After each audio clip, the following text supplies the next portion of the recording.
every penny. Lagi niyo akong naririnig, wala akong pakialam kung gumasta ako ng 2 milyon sa isang tao. Yung pera, mawawala, kikitain. Pero yung buhay, pag nawala, hindi ko na may babalik. But when you give a chance to extend a life, extend days, or even survive, and the only reason in between for him or her to have a healthy life is to have proper medical procedure, then so be it. Hindi ako mangingimik na gumasta ng milyon-milyon sa isang tao. Mabuhay ka lang. Yun ang gobyerno ng lungsod ng Maynila.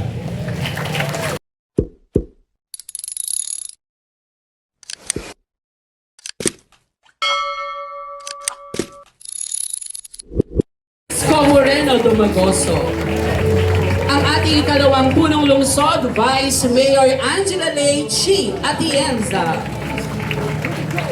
Ang ating kinatawan sa Kongreso ng unang distrito, Congressman Ernix Junicio. Ang ating masisipag at pinagpipitagan ng mga konsehal, kasama po natin, Councilor Ian Bansay Nieva. Councilor Jesus Taga Fajardo Jr. Kasama rin po natin ang kapatid po ni Councilor Ian, Mamina Nieva. We also have the Chief Executive Officer of Prime Dialysis Center Incorporated, ladies and gentlemen, Dr. G.J.L. Ordinal. Kasama rin po natin our City Engineer Armando Andres. Gat Andres Bonifacio Medical Center Directress, Dr. Janet Del Mundo Tan. At sa lahat po ng mga doktor, nurses at staff ng Gat Andres, our hospital directors, department heads, and city hall employees, ang ating mga masisipag na mga punong barangay at ang kanilang buong konseho mula Zone 1, Zone 2 at Zone 3. Palakpakan naman po ninyo ang inyong mga sarili. At sa bawat batang Maynila na kasama po natin ngayong umaga, muli maraming salamat po sa inyong lahat. At this point, we shall hear messages from the leaders and partners who continue to support the improvement of healthcare services in the city of Manila. To deliver his message, may we call on the Chief Executive Officer of Prime Dialysis Center Incorporated, ladies and gentlemen, Dr. G.J.L. Ordinal.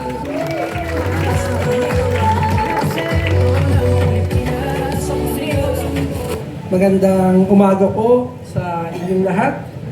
Mayor Isko Moreno Dumagoso, Congressman Ernix Junicio, Vice Mayor Chi Atienza, City Engineer Armando Andres, City Administration Attorney Wardy, Dr. Janet Tan, Medical Director of Gat Andres, Dr. Grace Padilla, City Health Officer, mga kagalang-galang na konsehal at opisyales ng lungsod ng Maynila ng lahat ng mga departamento, barangay officials dito sa lungsod, mga kasama sa healthcare industry, at higit sa lahat sa mga pasyente at pamilyang narito ngayon, marami pong salamat sa inyong pagdalo. More than 20 years ago, I started in this industry as a young nephrologist, actually with a huge frustration. We have too many patients that could not survive. Back then po, ang survival rate lang ng dialysis patient, I'm talking about 20 years ago, 70% lang in 3 years. Then, that's it. Because ano po yung reason? Number one, masyado pong mahal ang dialysis noon. At ang subsidy ng gobyerno, konting-konti. Nabago na po ngayon yun. So, pwede na pong mag-dialysis 3 times a week. Our vision in Prime Dialysis Center is to provide healthcare accessibility. Kaya po we're operating more than 30 dialysis centers in the country. At yung iba po namin dialysis center, we have a dialysis center in the middle of the rice field in Nueva Ecija, in General Tino. We even have a dialysis center on top of a mountain in Negros Oriental in Mabinay. At sa mga remote places katulad ng mga municipality sa Isabela. So yung naririnig po namin yung mga pasyente has to travel 2 to 3 hours using the bus. So we don't want that, no? So we want healthcare accessibility. So also in Prime Dialysis, we firmly believe in the partnership with the local government unit. Together, we believe we can achieve a definitive and sustainable solution for the healthcare needs of the community. So, when the opportunity came to partner with the City of Manila and Mayor Isko Moreno to build a dialysis center and to rehabilitate Gat Andres, hindi po kami nag-alinlangan. And we accepted this. I was talking to Dr. Janet, a huge challenge. Naalala ko pa, eto isa sa mga side note ko, no? Dito po ako lumaki sa Tondo, sa Pajardo Street along Juan Luna. No? So, hanggang grade 4 po ako doon ako sa Manuel Quezon nag-aral. No? Then, bininyagan ako sa Santo Niño Church. So, kaya lang, nung grade 5 na ako, nag-move na kami sa Mandaluyong City. Yung sa labas po, hindi po sa loob. So, parang bumalik na ako, I've come full circle since then. And Tondo is not just a city. It is the capital of the Philippines and one of the most densely populated communities in our country. Ang mga tao po ng Tondo deserves nothing less than a world-class care delivered with dignity and of course, the most important thing, free of charge. Mayor Isko Moreno, maraming salamat po sa inyong pagtitiwala for choosing Prime Dialysis Center to carry this responsibility. We do not take this lightly. This facility will not just be a building. It will be a lifeline for hundreds of patients from District 1 and beyond who needs dialysis treatment simply to see another day. And a place of healing and rehabilitation for those working their way back to strength. Bilang pangako namin sa Prime Dialysis Center, gagawin namin itong maayos, ng di kalidad at ng may pagmamahal na nararapat sa bawat isang Manileño. This is what quality dialysis beyond compare means to us. It is not a slogan, but a standard we hold ourselves to every single day and every center we run. To the future patients of this facility, you are the reason we build. To the City of Manila, thank you for building this with us. And to my team at Prime, at GC Hemodynamics, and Bagong Tondo, bagong Kongreso, palakpakan po natin Congressman Ernix Dionisio. Hi, good morning to everyone. Yung dialysis is isa sa pinaka-major problems ng mga kababayan natin sa Tondo. Kaya I really salute Mayor Isko Moreno as always solving the problems of the people of Tondo and the City of Manila. Boss, Mayor Isko, I salute you. And again, another problem has been solved. To Vice Mayor Chi, who's always by the side of our mayor, to the doctors and the organizers and the Prime Dialysis Center. Good luck po, and we are here to support you helping the people of Tondo. Again, thank you very much. Good morning and congratulations to everyone. Maraming salamat po, Congressman Ernix Dionisio. Our next speaker is a dedicated public servant who continues to support programs and initiatives aimed at improving the lives and welfare of the people of Manila. Ladies and gentlemen, awarded as the third most outstanding Vice Mayor in the Philippines, our Vice Mayor Honorable Angela Lei Chi Atienza. Magandang umaga po sa inyong lahat. Pero yung sinabing award, it won't be possible without the help and the support and the guidance of our dear beloved Mayor Yormisco Moreno Domagoso. Kaya more than anything, palakpakan po natin ang ating magaling na alkalde na si Yormisco Moreno Domagoso. You know, I'm actually here to present a person. Alam ko naman, kilalang-kilala niyo na. But if there's anything I'd like to share today with all of you, is yung mga narinig ko sa likuran niya. Dahil nga naman, ever since nag-umpisa kami sa kampanya, nandun ako sa kanyang likuran. And sinabi niya nung kampanya pa lang, importante para sa kanyang buhay. And I think, no, na isang taon na kami nandito at makikita natin ang mga prioridad niya at yan ang itaas ang antas ng pamumuhay ng mga Manileño.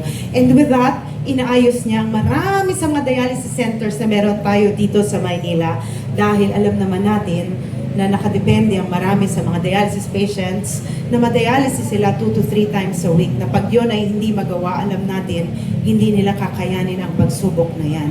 At dahil dyan, gusto ko, let's give our great mayor the warmest applause that you can give them dahil regalo siya sa atin ng ating mahal na Panginoon. Maraming salamat sa inyo lahat. But ito na po ang ating magaling na alkalde na si Yormisco Moreno Domagoso. Po kayo. Maraming salamat, Vice Mayor Chi, Congressman Ernix. Kanina, nagkukwento si Dr. GJ. Siya raw ay taga-Tondo, taga-Pardo. Hindi ko alam kung sa Sande o sa Wanluna area. Mahaba kasi yun.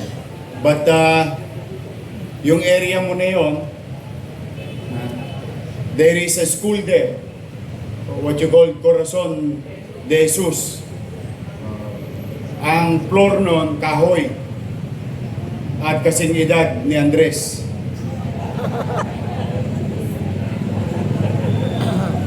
Kaya lumalagit-ngit na, Pat.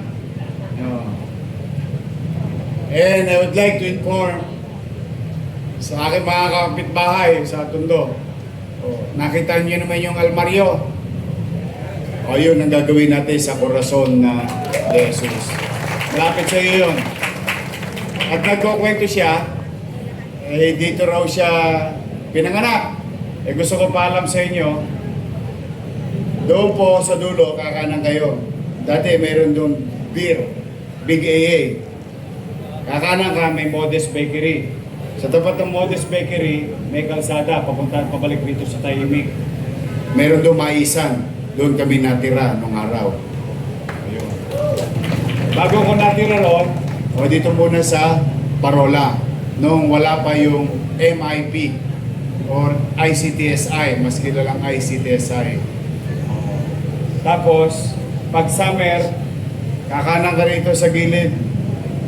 Sa tabi ng simbahan, may swimming pool yan. Yan ba ka? 2 piso. Dahil naka-tiles.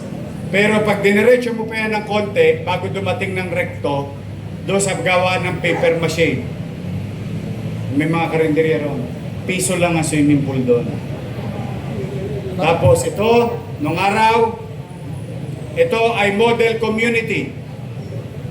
Nandito, binunot ng nanay ko lahat ng santan. May santan dito nung araw. Park ito itong araw na ito. Tapos, yung God Andres Bonifacio Hospital ay tulungan center. Dahil dyan ako nag-aral.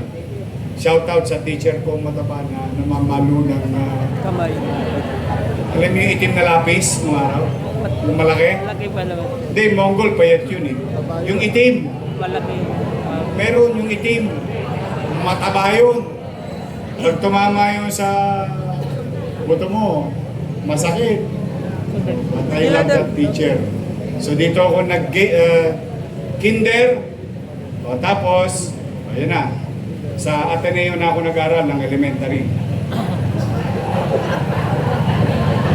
Maniwala ako. Di ba batang Ateneo tayo? Ateneo de Tondo, Rosauro Almario Elementary School. Kaya mahal na mahal ko itong lugar na ito kasi nagpaikot-ikot lang kami rito. Pagkatapos namin ma-reblocking, dahil gagawin na yung pier, tinamaan ang bahay namin. Nakupahan kami, nakipisan kami, Diyan sa tahimik. Noong wala na kaming pangupa, napalayas kami. Nandun kami sa Maria Payo, Luwalhati. Tapos wala na rin kaming pangupa, napalayas kami. Napunta na kami sa Sandico, Tagumpay, Sandico. Noong wala na pangupa, napalayas kami. Puro layas ang ginawag namin. Tapos napunta kami sa may Kagitingan, Corner, Tuason, kay dating chairman Sumalangit na ba ang kaluluwa, Chairman Jeronimo, sa kanto ng Tuason. No, wala na rin pambayad ng upa, natira kami sa may Santo Niño, Moriones. No, wala na rin pambayad ng upa, yung nanay ko, dahil gagawin ng Marcos Road. Para lang sa kaalaman ng mga kabataan, hindi po yan Arten, Marcos Road po yan. Yan po yung tinatawag na Coastal Road from Cavite to Bataan. Kaya lang nagka-revolusyon noong 86. Kaya natigil yung gibaan sa bureau. Kalahati lang nagiba. Kalahati naging highway. Yung kalahati naging farm. Taniman. Nanay ko nagtanim ng talbos ng kamote. Siyempre, kailangan mo ng upuan. Nagtayo ng safe. Mainit. Naglagay ng bubong. Mangging ulan. Naglagay ng dingding. Hindi naman pwedeng walang pintuan. Nagtanim ng talbos ng kamote, bahay ang tumubo. Yun yung Mabuhay Street. Sa kanto naman kami, mahaba kasi yun. DJ. From Saragossa hanggang doon sa likod ng Rawis. Yung squatter, yung mahaba. Kaya mayroong isang barangay doon. Napakaganda, nataon naman. Ang pangalan ng barangay, number ng barangay, barangay 123. Dahil pag dumating na yung mga pasero sa Sulpicio, sa William Gotthong,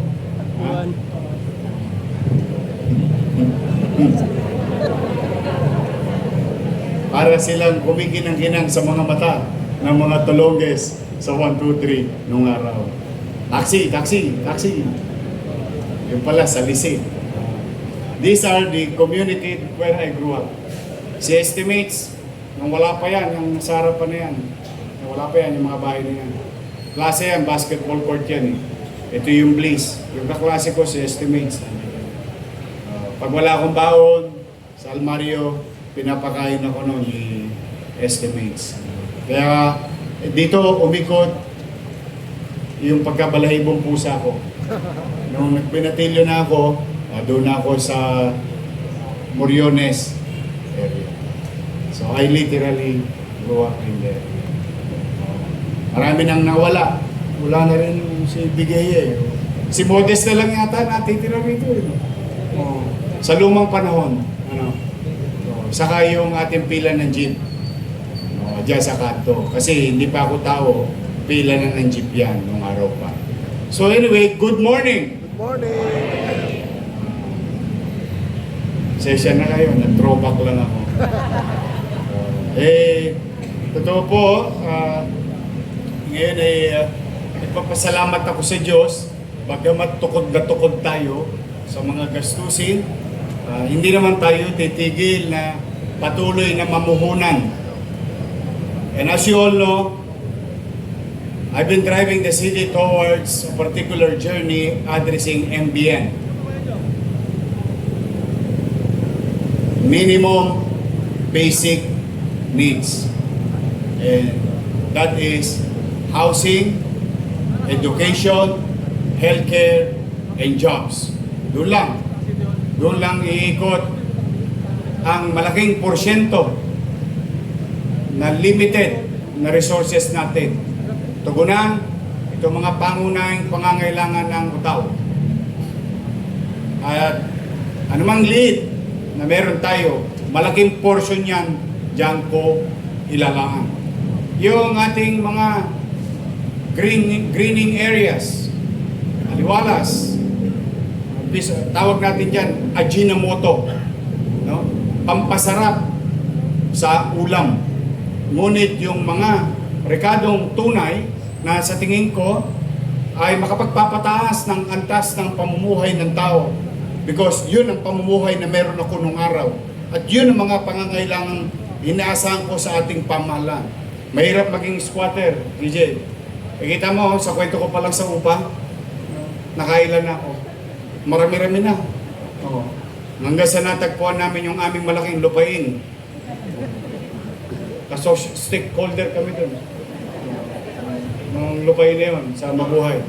At saka kami mga squatter na mayayaman. Kasi stockholder kami ng Meralco. At stockholder kami ng Nawasa. Yung Nawasa, nung araw may itim na tubo. Yung plastic. Sa umaga, nawasa. Sa gabi, nawasa. I know, alam ko ang pakiramdam na magkasakit, lalo na kung pobre, lalo na kung wala ka. Kaya ako'y talaga, anumang hirap ng sinusuong natin sa pagpapasya, sa pagpili ng prioridad, dahil nga limitado ang ating kakayanan sa pananalapi. Pumanatag kayo, mga nanay at tatay ko, mga lolo't lola ko, mga batang Maynila, ay patuloy akong mamumuhunan sa usaping pangkalusugan. In fact, ito po ay isa sa marami na binabago nating pasilidad. Samupit, buong gastos ng local government. Samupit, halong pera ng national at lokal. Samupit, kapartner naman natin ang pribadong sektor. We're trying to be innovative and finding ways, no matter what. As long as, sabi ng isang kaibigan ko, kapitbahay natin dito, si Enrique Roson, he would always say, results matter. Mahirap between point A to point B, yung tatahakin. A is the goal, B is the result. But in between is the challenge. But no matter how challenging it is, we will continue to invest in the healthcare of our people in the city of Manila. After this, in a matter of few months,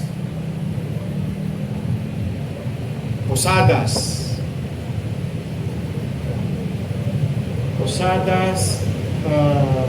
dito sa Parola. Tapos yung pinakamalaki, I think ito magiging pinakamalaking health center sa buong Pilipinas. 1,000 plus square meter in Tondo portion. Baka gusto ng Prime, magdagdag din doon.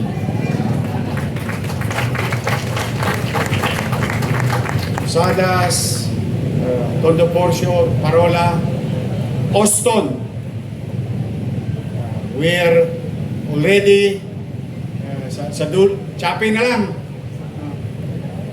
Pera lang ang ulam. Nabili natin yung lupa. Bumili tayo ng lupa 5 times bigger from the existing space from Austin. So we're gonna create more and build a 7-story, 8-story brand new hospital ng Tondo.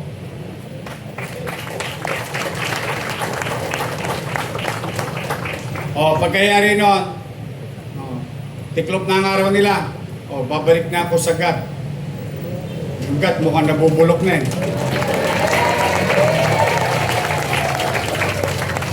Parang gusto rin nyo rin maging Osman, no? Malay nyo, good things come to those who wait. Tama ba? Yes. Kahit boka-boka lang yung pinalilipad ko, walang problema. Basta ang importante, sinulid. May pang-arya. Kaya lahat ng bimpo dito, pipigayin ko. Hanggat may mapipiga ko, pipilitin kong salukin at ibabalik sa tao. through services. Kaya kay Jose Pardo na lumaki rin dito, ito, taga rito. Nung araw, kakarakrus kami. Yun, sa eskinita ron. Siyempre. Gusto mo, tupada pa. Malinganda. Larga. Ikaw pa, ha? Si Jose Pardo at siyempre yung mahal na mahal nating si Bansay. Diba? Parang katambay lang natin sa kanto. Matagal natin naging gosyal, naging congressman. Dito yung kanyang anak, si Eric Ian na Nieva. Partida pa yan, ha? Kalahati lang gumagana dyan. Ang hindi ko lang malaman iyan kung totoong tunay na kalahati din. Ayun, hindi ko na alam. Tatanong ko na lang sa asawa mo. But again, kidding aside, to Prime Dialysis Center Incorporated family, thank you very much. I'm hoping and looking forward for more engagement in the city of Manila. Our people, nung Vice Mayor pa lang ako, I think marami naman ditong nakakaalam. But just for the sake of information to Prime, sa opisina ko, may lingguhan. About 200 plus of them. And the sad part of it, some of them receives a plaque of appreciation from time to time. Marmol. Nakasaad ang kanilang birthday.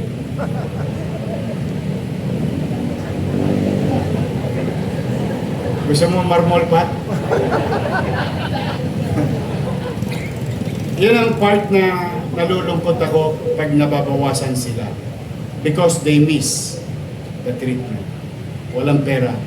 Kasi ako nung araw pa, basta healthcare, kahit na anong mangyari. Sino nga isanlaan natin sa City Hall? Taga rito yun sa Telpan. Si Aling Kunching. Patay na rin, ano? Ito nasa live ko. Meron tong PhD. Lagi ko tong pinag-aaral sa Cebuana University. Kasi sa hirap ng pinalalagyan ng isang pasyente. Sa totoo lang. Lalo pa yung dialysis. Ano yan? Every week yan. Wayne knows it very well.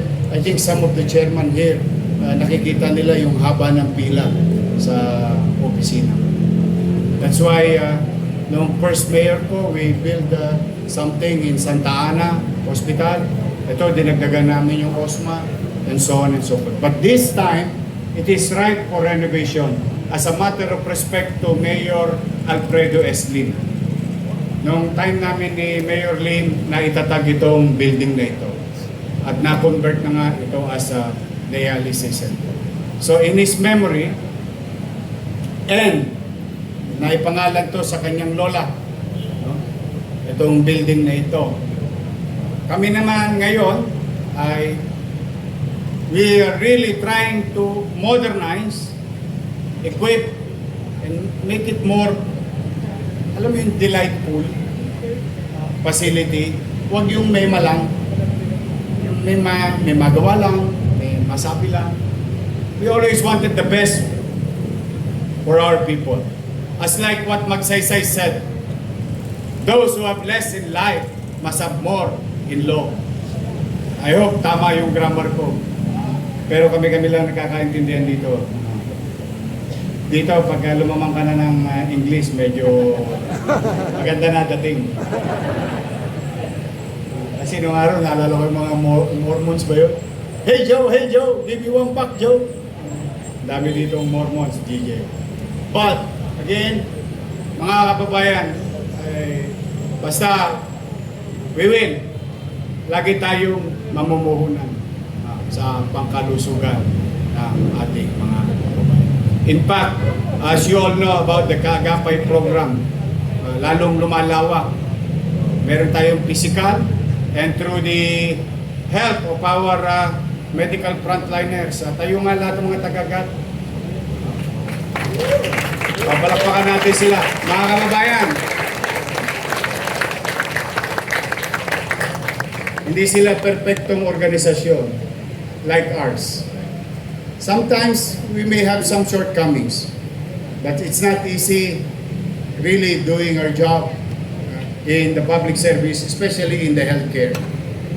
Dahil pagod, puyat, tapos ang masakit nun, ni hiringgilya, wala kang maitusok sa pasyente. Ni benda, wala. Kaya minsan na nakukuha ng tao, yakapsul, kispirin. But imagine yourself as medical frontliners in the medical facility without equipment. And I guarantee you, they know it already among themselves in the entire city of Manila. We just recently bought worth of 320 million pesos of medical equipment all over the city. Maupo na kayo. Gusto ko lang ibigay ng konting pagkilala sa inyo. Alam nyo, kaliwat kanan na natatanggap nyo reklamo.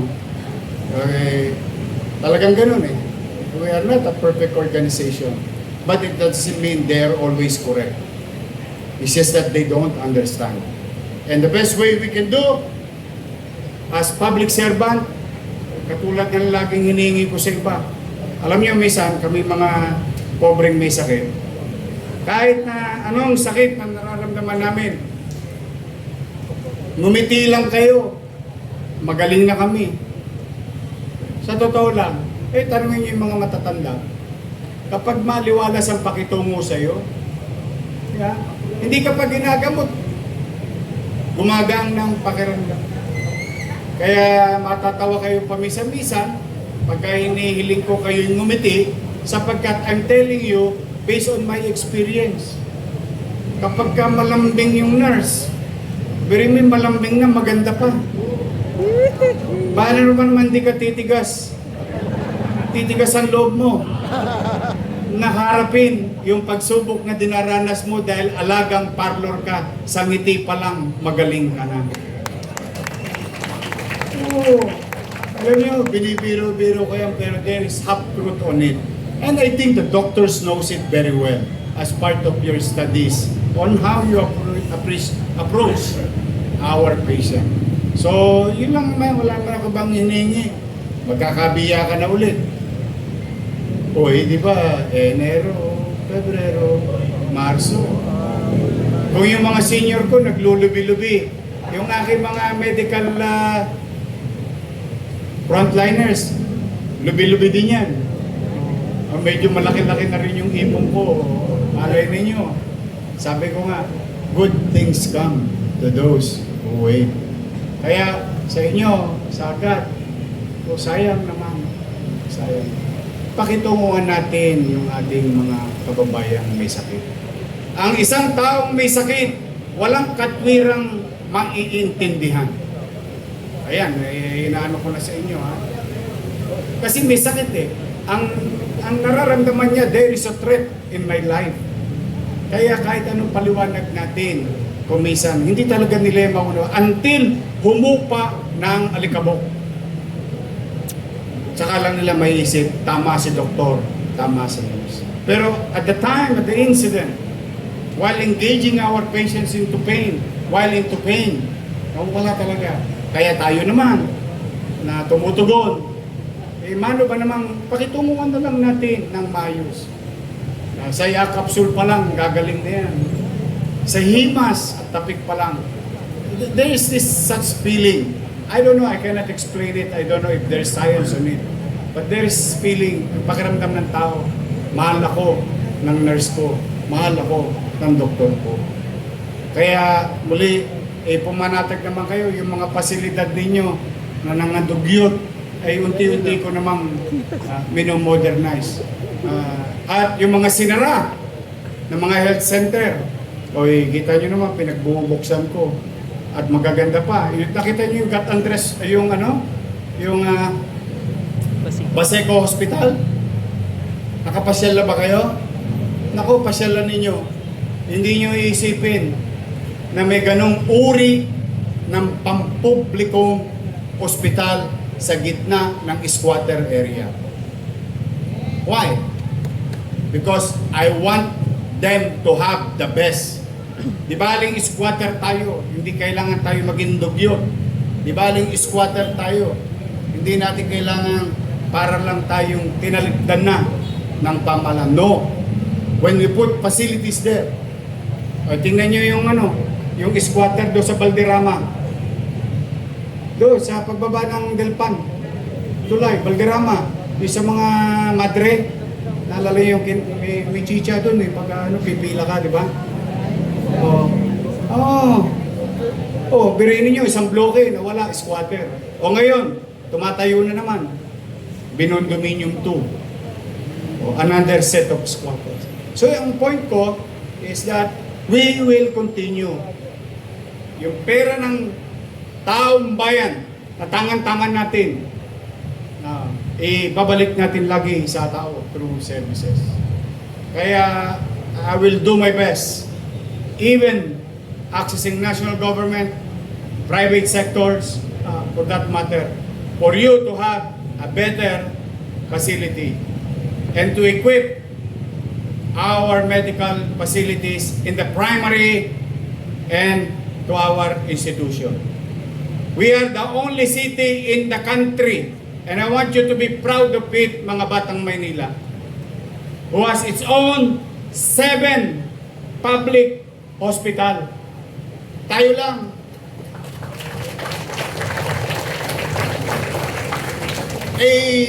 Ito po'y tinatangos ko ng ilong bilang taga Maynila, hindi bilang mayor.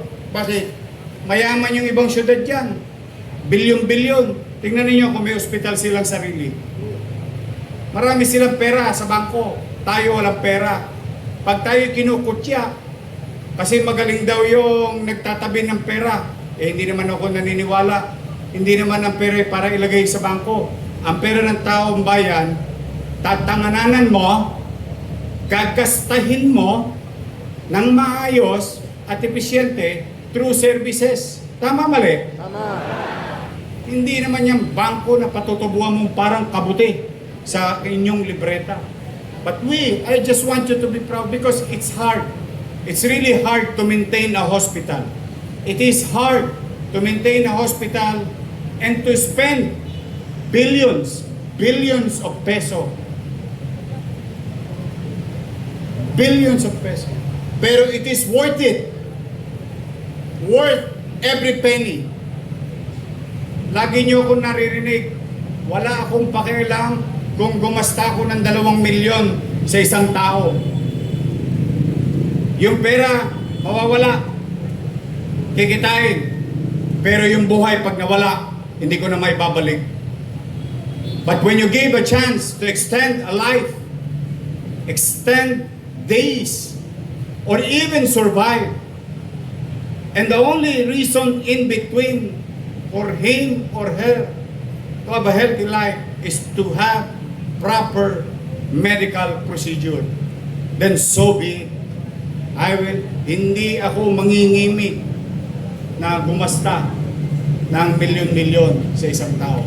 Mabuhay ka lang. Yun ang gobyerno ng lungsod ng Maynila. Kaya po sa ating mga barangay chairman, mga kagawad, secretary, treasurer, pumanatag kayo. Tuloy yata eleksyon nyo. Tuloy ba? Good luck.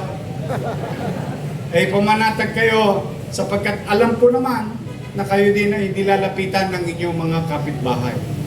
So our facility will be renovated, will be fully equipped. We will address our medical professionals or healthcare sector family with regard to their needs. Magbubuti po kami. Hindi po kami titigil. Nandito si Grace. Tingnan nyo, tumanda na sa akin si Grace. Nagkukulay na yan. Grace Padilla. Ikaw yun. Tingnan nyo. Madaya na ho yan. Kakakulay lang ng buhok niya. 1 taon pa lang ho siya nagiging direktor ng Manila Health Department. Nangamuti na. Because Grace Padilla and the entire MHD is really doing their job very well. So Andres, baka may nagbumubulong sa akin dito kanina. Bakit daw hanggang Saragosa lang yung garden? Baka naman, pwede naman dito sa Delpan. Ha? Duktong na natin. No, pwede? Kasi puro panabong lang yung nakikita ko dyan.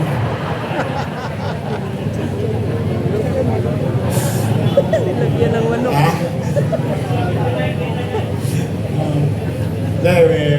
Yung tambakan ng basura, naalala yung tambakan ng basura doon sa kanto ng Kapulong, Arten? Oh, you'll see it in a matter of few weeks. Magugulat kayo. Kaya sabi ko doon sa mga, sa totoo lamang, kaya ako to nasasabi lagi kasi naranasan ko, sabi ko lagi, nandun ako, winalop ko na lahat ng tambak dito. May bagong mayor na ulit.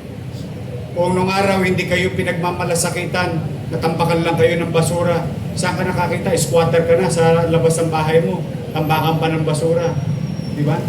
Sabi ko, kako, baka po pwede. Basta garantiya, darating ang truck ng basura. Ilabas ninyo yung basura sa takdang oras. O tapos ito, gagawin natin garden. O pag naging garden, wag nyo titirahin yung mga tanso, ha? O kako, sabi ko, pag malasakitan nyo na, kasi inaayos na nga ng pamahalaan. Then you'll see it later on in a matter of few days. Patapos na kami ni Andres doon. It's really different, and that's why, Andres, you are now hereby directed to come up with the same thing that you did in Saragosa to make it in Delpan. Yung garden natin. So mga kababayan ko, mga taga-Tondo, Nay, mga taas kang kamay yung mga senior citizen. Nay, Tay, I love you. Ay, maglulubi-lubi na naman tayo. Okay, tabayanan nyo. Tapos, huwag kayo mag-alala. Nag-i-impok na ako ng pera para doon sa insure. Medyo madugo yun eh. Pero, hopefully, basta lahat ng pagkalinga, pagmamahal, ay pinipilit namin iparamdam sa inyo. Bago man lamang mahuli ang lahat, bago man lang magpantay ang paa ninyo, gusto ko maiparamdam sa inyo that there was one time in your life na may gobyerno ng lungsod ng Maynila na mahal ang mga senior citizen dito sa ating lungsod. Doon man lamang maiparamdam namin sa inyo. Hindi namin kayo mapapayaman. Maaaring pangarap namin maging maginhawa ang buhay nyo. Pero tiyak naman kami sa serbisyo at pagmamahal at pagkalinga at pagbibigay importansya sa aming mga nakatatanda. Yan. Alam ng lahat ng mga departamento yan. Priority ko kayo. Kaya sa mga bata, huwag kayo masyadong nagseselos. Una-una lang yan. Mauna na sila. Darating din kayo dyan. So muli, mga nanay tatay ko, I love you. Mag-iingat kayo. Maraming salamat sa pagkakataong ibinigay nyo sa akin. Ako po si Scott. Kasi mas kilala ko ng mga taga rito, mga kababata kong si Scott. Tambay sa Saragosa at Delpan. Batang Parola. Mariapayo. Sandico, Tuason, Kagitingan, Santo Niño, at mabuhay. Ay taus-pusong nagpapasalamat sa inyong lahat, mga taga-Tondo. Binigyan ninyo akong pagkakataong mapaglingkuran ko kayo since 1998.